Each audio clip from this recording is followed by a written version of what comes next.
right. So this will be our first of this series for, this is with Cass and Kayla. What we're going to be looking at is we'll be looking at both. They're both doing haymakers for October of 2026. This is Kayla's first real sort of wearing headgear and throwing punches and taking punches. And Cass has done this before. So we'll predominantly be looking at Kayla. You know, I'll mention some things for you, Cass, but for the most part, it's a Kayla film study. So we will get it's quick. This will be a quick one because it's just a quick couple of anyway, like 30 seconds each video. So let us take a look at the first one. So the first one is we have the taller one. They're both wearing the same clothes, but taller one, um, blonde, is Kayla, and then we've got Cass in the pink and black gloves. All right, let me make this a little bit bigger. Okay, so all we're gonna do is we're just gonna take a look at what you're doing and how you're doing it. So here we go. So the drill is a 1-1-2, and Cass is defending, and Kayla's just throwing a 1-1-2.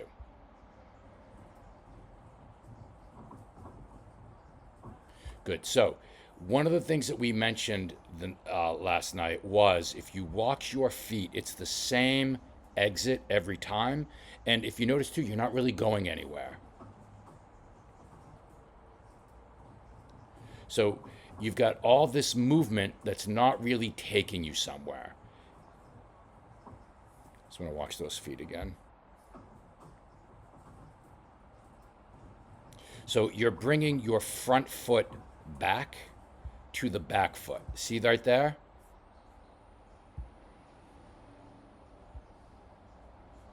So this is important. So if you wash your feet, I want you to wash your feet and wash your head. So you'll bring that back foot, and notice you haven't gone anywhere. So here we come, we're moving in. One. Very nice. Now watch. The foot comes back, you haven't gone anywhere. You're still in the same place. So we've really got to take a look at that. We've got to fix that. You're, to be fair, fine. You're moving an inch or two, and we need, that's not what you're trying to do.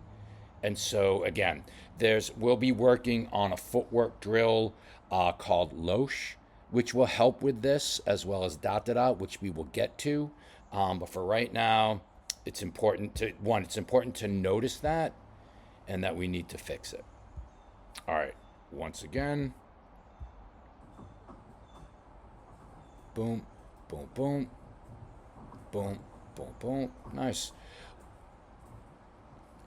You're not getting full extension on the cross. I love what you're doing with the hands and the little. This stuff I love from here up is great. Great. We're not getting the full extension. And we're not turning that hip over.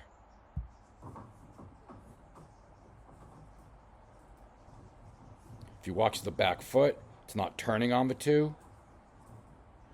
The hip's not, so that hip's not turning on the two. It's just an arm punch. Here's what's great.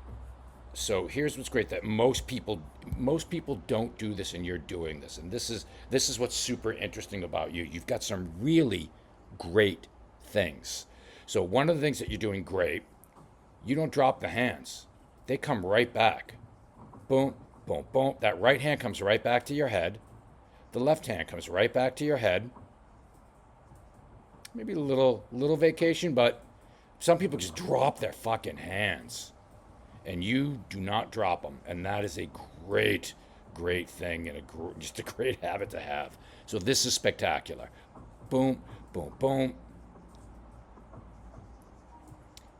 the distance is a little off, meaning you are, what I like is you're outside the 50-50. You can touch her. She's going to have a problem touching you. So I like that distance management. The punches are a little bit ineffective as if you're just trying to touch her gloves. So one of the strategies that we do, not so much a strategy as a set of tools, we have a thing called air, gloves, them. And sometimes what you need to do is punch at the air. Sometimes what you need to do is punch at the gloves, and then you can get to them. So it's a way to sort of establish confidence or manufacture confidence. You can hit anybody in the gloves. It's always hard to hit somebody, but you can always hit gloves. What you're doing here, which is not what the drill is you're just hitting her gloves. And we need you to be able to hit her in the face. And the one thing for Cass, for you, we'll take a quick look at the defense. What I'm noticing for your defense is, and I'm not mad about it, you're dealing with the two, it's the same. We're working on the rear hand parry, so I understand we're just doing that rear hand parry. For her cross, you're doing the same sort of parry every time. Not a bad thing. I'd like to see some variation. I'd like to see wedge blocks, and I'd like to see Captain America shields.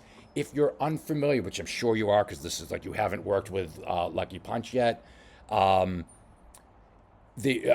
go over what those are. Wedge blocks and Captain America shields. We'll go over those because you're going to need to have different variations of dealing with the cross. Different variations are going to lend themselves to different counters. So right here, by just doing this, we're limited into what our counter can be.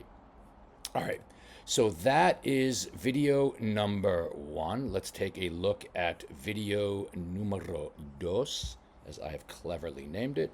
All right, for this time, now we have, we got Chase on defense, Cass is working the offense. We're just working, now I forget. It's either, you know what, well, let's just shut up and watch, okay.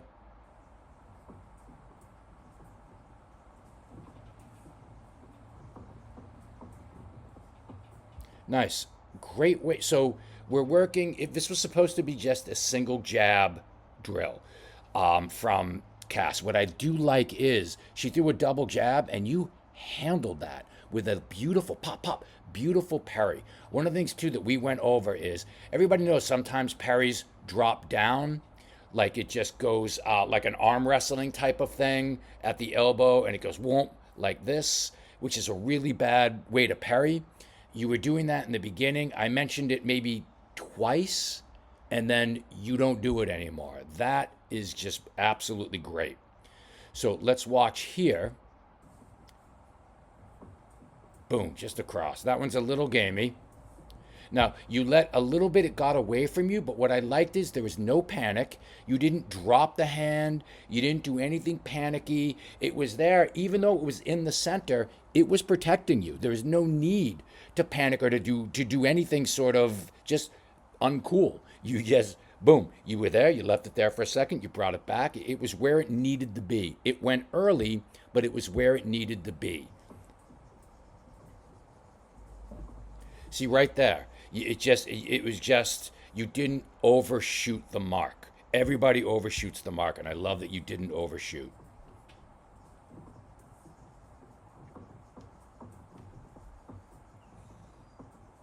Again, nice binocular guard here. So for guard position, oh good, you're both kind of here. This guard position is in the high horns family. It's sort of a binocular guard. Like you can imagine holding a pair of binoculars where your hands are by sort of your eyebrows, elbows are in, hands are by the eyebrows. That's more of a binocular guard. If your hands were lower and sort of by your mouth, we call that one trombone guard because, it looks like you're playing a trombone. These are important because if you're in the fight and your hand, let's say your hands drop by your waist, I don't like the term lift, pick up your hands because, or what is it? Hands up. Hands up. Because what happens here, if they're by your waist and you bring them by your armpits, you did what we asked. You brought your hands up, but it's not where we wanted them. So we'll yell trombone. You'll bring them. We'll yell binoculars or we'll yell high horns.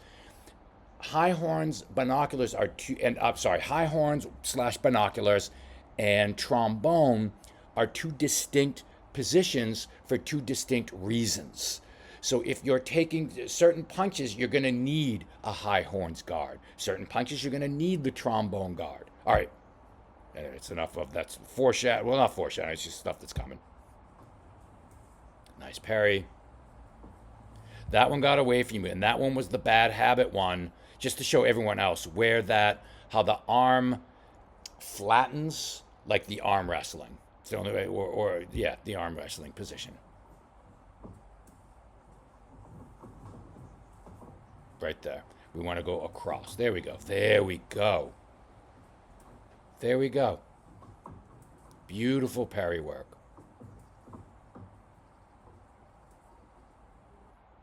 Now, let's watch Cass.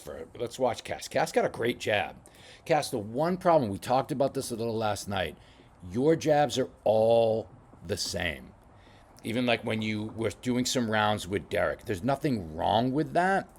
And a scouting report on you is all you have sort of not, I don't want to use the word like one trick pony, where you just come forward. You're a beast. You come forward, you throw punches, you fight.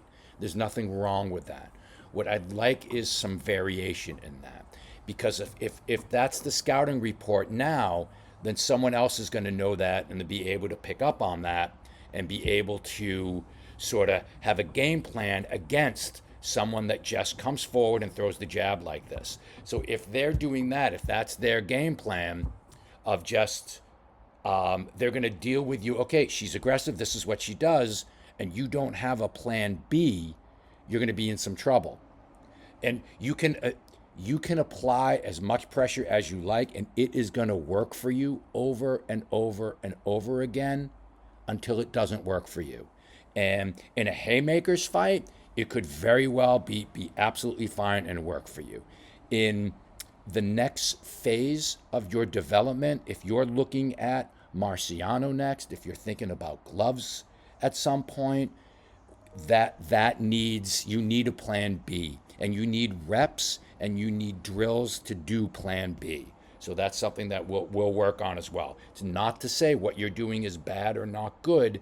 It's, again, at the next level, you're going to need other things. I just want to wash your feet a little bit.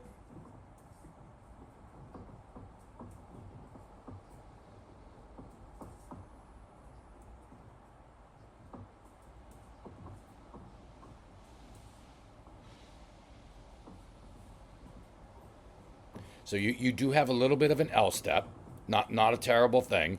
And all the L step is, it's a very quick, you bring your left foot to your right foot, then your right foot kicks out. The L step isn't a bad thing, it just doesn't do what everybody thinks it does. And it's sort of, it's a comfort food, if that makes sense, for movement.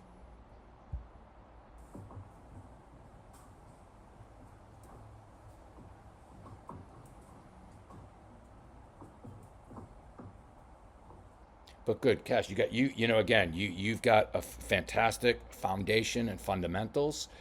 Um, Again, it's just things that we'll work on in terms of the plan B. We will still train you aggressive coming forward, but we have to be able. You've got to be open to this.